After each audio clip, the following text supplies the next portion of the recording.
تو ہمارا کام کیا ہے؟ ہم نے فالو کرنا ہے حسین کے راستے کو، نہ کہ حسین کے نام پہ ہم نے ماتم کرنے ہیں. حسین کا راستہ کیا ہے جس کو ہم نے فالو کرنا ہے؟ اب میں چند چیزیں آپ کو بتاتا ہوں. سب سے پہلا سبق جو ہمیں کربلا میں ملتا ہے کہ عزت اور دین، ایک طرف دنیا ہے. دیکھو اگر حضرت حسین رضی اللہ تعالیٰ عنہ ابن زیاد کے ہاتھ پہ جا کے بیعت ہو جاتے، آپ کیا سمجھتے ہو بے تحاشا مال و دولت حضرت حسین پہ خرچ نہیں کرتا کیا وہ؟ جب ایک بڑا آدمی کسی کے ہاتھ پہ بیعت ہوتا ہے تو اس کو بھی تو فائدہ ہوتا ہے نا اس سے. اور کیا حضرت حسین کو یقین نہیں تھا کہ کربلا میں شہید ہو جاؤں گا؟ فتح اور نصرت کی اسباب کی دنیا میں کوئی امید نہیں تھی، مگر آپ نے اہل بیت کو کربلا میں رسوا کرنے پر عزت کی موت کو ترجیح دی ہے. آج اگر آپ میں یہ ظرف ہے کہ آپ عزت کی موت کو ذلت کی زندگی پر ترجیح دیتے ہو تو پھر آپ حسینی ہو. نہیں یہی بات میرا خیال ہے سمجھ. سیدنا حسین کی سخاوت کے واقعات ہیں. سیدنا حسین باغی نہیں تھے رضی اللہ عنہ. پھر جو اہل بیت کا طرز عمل کیا تھا، محرم میں کیا کیا ہو رہا ہے میں آپ کو بتاتا ہوں. ان میں سے کوئی بھی عمل نہ ہمیں قرآن سے ملتا ہے نہ صحابہ سے ملتا ہے ہمیں. تو ما انا علیہ و اصحابی جو جنتی فرقہ ہوگا اس کی جو علامتیں ہیں، تو جب آپ ان علامتوں کے خلاف چلو گے، صحابہ اور تابعین کو فالو نہیں کرو گے، تو آپ پھر اپنے آپ کو سنی کہنا چھوڑ دو. آپ بتاؤ مجھے اسلام میں کوئی مہینہ منحوس ہے؟ بولو نا، کوئی مہینہ منحوس ہے؟ تو آپ محرم کو منحوس کیوں کہتے ہو؟ لوگ مجھے کہتے ہیں مفتی صاحب فرقہ واریت پھیلا رہے ہیں. دیکھو فرقہ واریت جب پھیلا رہا ہوں جب میں کسی فرقے کے خلاف آپ کو کر رہا ہوں. میرے بیان شیعہ لوگ بھی سنتے ہیں، ملتے بھی ہیں. بہت دفعہ ایئرپورٹ پہ ملاقات ہوئی، بڑی عزت سے ملے، میں شیعہ ہوں لیکن آپ سے محبت کرتا ہوں. یہاں مسجد میں بھی آتے ہیں. میں نے کبھی کسی پہ طنز نہیں کیا. اس لیے میں بار بار کہتا ہوں جو شیعہ کا مذہب ہے اس کو کرنے دو. وہ سبیلے لگاتے ہیں، آپ ان کو مت چھیڑو، جا کے تنگ نہ کرو ان کو. وہ ماتم کرتے ہیں، آپ ان کو مت چھیڑو. وہ نوحے کرتے ہیں، وہ نوحے پڑھتے ہیں، آپ ان کو مت چھیڑو. لیکن آپ اپنی پوزیشن واضح کرو کہ آپ شیعہ ہو یا آپ سنی ہو. آپ تو ایک طرف ہو جاؤ نا. محرم میں اگر آپ مرثیے لگا کے گھوم رہے ہو گاڑیوں میں، اٹ مینز آپ سنی نہیں ہو. آپ نبی صلی اللہ علیہ وسلم کی حدیث ہے ہمارے پاس، ہم اہل سنت والجماعت ہیں، ہم سنت کو فالو کرتے ہیں. تو سنت کیا کہتی ہے؟ میتوں پہ گریبان چاک کرنا، میتوں پہ چیخ و پکار کر کے رونا. آپ نے فرمایا لیس منا، وہ ہم میں سے نہیں ہے. اور اس عمل پہ آپ صلی اللہ علیہ وسلم نے لعنت فرمائی ہے. لوگ کہتے ہیں حسین کی یاد میں رونا نبی کی سنت ہے. نبی صلی اللہ علیہ وسلم کو جب جبریل نے بتایا کہ حسین شہید ہوں گے، آپ روئے اس لیے کہ اس وقت آپ کو یہ خبر ملی تھی. لیکن کیا ہر محرم میں آپ نے رونے کا پروگرام کیا ہے؟ یا صحابہ کو بیٹھ کے باقاعدہ رلایا ہے آپ نے؟ کیا ہو گیا بھائی؟ آپ کو بھی جب کربلا کا واقعہ کی خبر ملی آپ کی آنکھوں میں آنسو آ جائے، یہ نیچرل ہے، یہ حسین سے محبت کی علامت. لیکن ہر محرم میں باقاعدہ بٹھا کے رونے کا پروگرام کرنا یہ حسین سے محبت کی علامت نہیں ہے، بلکہ شریعت میں ناجائز ہے یہ غموں کو بڑھانا. یہ کہاں سے جائز ہو گیا؟ حضرت عثمان بھی تو شہید ہوئے تھے، نبی صلی اللہ علیہ وسلم کے داماد تھے. ان کی یاد میں آپ رونے کو سنت کیوں نہیں کہتے؟ ہماری نظر میں حسین کا قتل بھی بہت بڑا ظلم اور سیدنا عثمان کا قتل بھی بہت بڑا ظلم تھا. دونوں مظلوم تھے، دونوں مظلوم شہید تھے.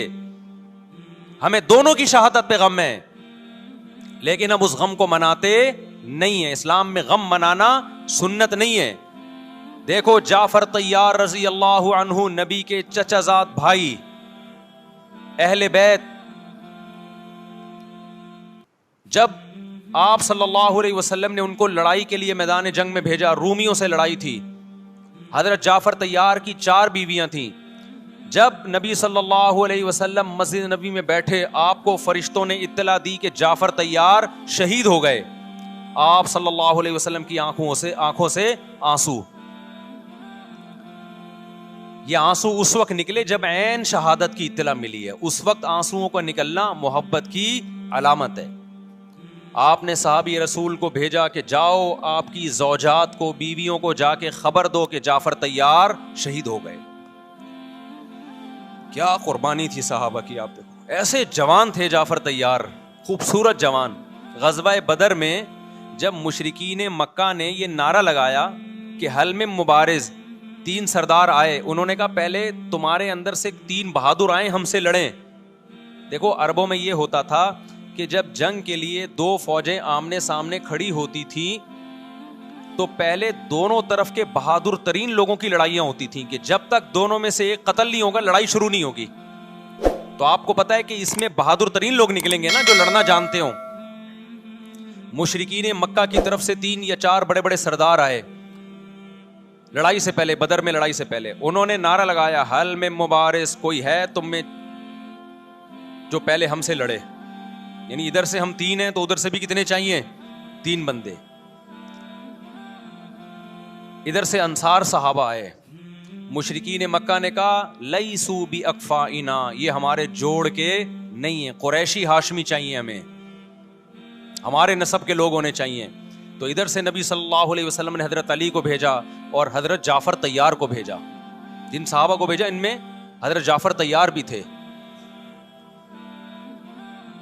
حضرت جعفر طیار رضی اللہ تعالی عنہ اور سیدنا علی مقابلے میں غالب آ گئے۔ خوبصورت صحابی، نجاشی کے سامنے آپ نے تقریر کی ہے، ہجرت کی ہے نا جب حبشہ کی طرف، تو نجاشی نے پوچھا جعفر طیار سے کہ تمہارے پیغمبر جو کلام لے کر آئے ہیں وہ سناؤ۔ حضرت جعفر طیار رضی اللہ تعالی عنہ نے سورہ مریم پڑھنا شروع کر دی۔ کاف ہا یا عین صاد ذکر رحمت ربک عبدہ زکریا اذ نادى ربه نداء خفيا قال رب اني وهن العظم مني واشتعل الراس شيبا ولم اكن بدعائك رب شقيا واني خفت الموالي من ورائي وكانت امراتي عاقرا فهب لي من لدنك وليا۔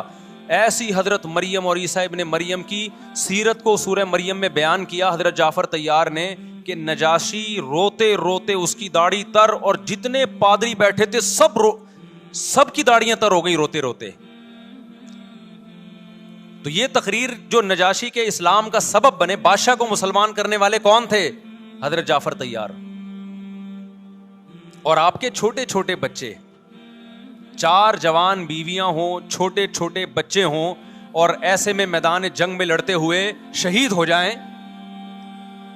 تو پیغمبر اور صحابہ پہ کیا قیامت ٹوٹی ہوگی۔ لیکن ہمارے نبی صلی اللہ علیہ وسلم کی آنکھوں میں سے کیا تھے؟ صرف آنسو موتی کی طرح ٹپک رہے تھے، اور آپ صحابہ کو اطلاع دے رہے تھے کہ جعفر طیار شہید ہو گئے اور جاؤ ان کے گھر والوں کو بتا کے آ جاؤ۔ کتنی بڑی قربانی ہے یا نہیں ہے؟ جب خبر دینے والا آپ کی ازواج کو بتا کے آیا کہ جعفر طیار شہید ہو گئے تو آپ کے گھروں سے خواتین کے رونے کی آوازیں آئیں۔ آپ صلی اللہ علیہ وسلم نے فرمایا ان سے بولو کہ اپنی آواز کو پست کرو۔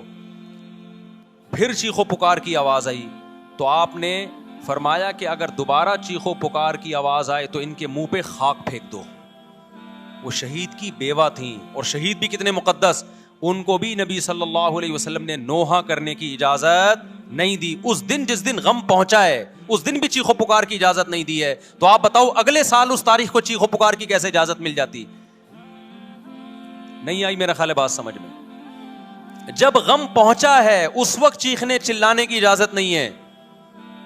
چھوٹے چھوٹے یتیم بچے، حضرت جعفر طیار کے چھوٹے چھوٹے یتیم بچے، کتنا غم ہوتا ہے جب چھوٹے چھوٹے بچے، ان کا باپ دنیا سے چلا جائے، کتنا ترس آتا ہے ان کے اوپر۔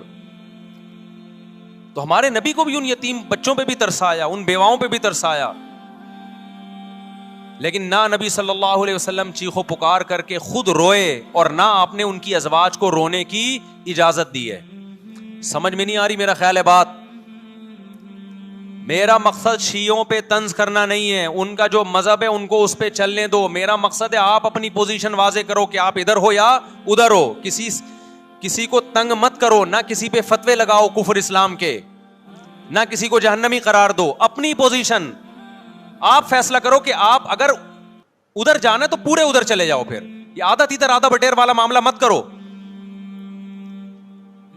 وہ ان کا مذہب ہے بھائی, ان کے علماء ان کو بتاتے ہیں کہ محرم میں کالے کپڑے پہننے ہیں, محرم میں ماتم کرنا ہے, محرم میں کو منحوس سمجھنا ہے, اس میں شادی بیاہ نہیں کرنا. ان کے علماء ان کو بتاتے ہیں, ان کو چلنے دو اس پر.